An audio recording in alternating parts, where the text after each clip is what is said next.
है। आप काडर वाली इन पार्टियों के सामने अब पिछले 3 साल बिहार के में कोई काडर बेस्ड पार्टी नहीं है, पहली बात तो ये समझ लीजिए। बीजेपी भी नहीं है मैं और आ रहा हूं उस आरजेडी। पे। हाँ। आरजेडी जो है वो कास्ट बेस्ड पार्टी है और लालू जी अपने पीक पे मास लीडर थे।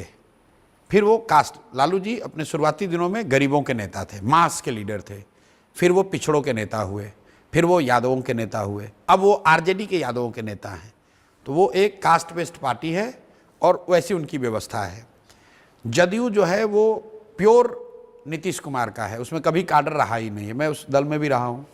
जदयू में कभी संगठन की ताकत नहीं रही है। नीतीश कुमार, गवर्नेंस और सरकारी तंत्र, उसी से वो पार्टी चली है।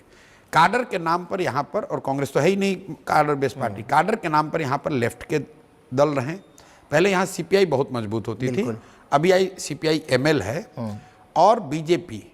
लेकिन बीजेपी आज तक बिहार में एक बार अपवाद के तौर पर छोड़ दीजिए 2015, तो 100 से ज़्यादा सीट लड़ती नहीं, 100-110 सीट लड़ते हैं। तो आधे बिहार में उनका कोई काडर नहीं है। सीपीआई एमएल जो काडर बेस्ड पार्टी है वो 15-20 सीट लड़ते हैं, तो उनको लिमिटेड एरिया में उनका है। सीपीआई जिनका काडर था, सीपीआई और सीपीआई एम का, वो धीरे धीरे इलेक्टोरली इरेलीवेंट हो गए। तो वो ज़्यादातर काडर आप देखेंगे वो जदयू में आपको मिलेगा। वो लोग छोड़कर जदयू में आ गए। तो काडर के हिसाब से आज बिहार में सबसे बड़ा दल जनसुराज है।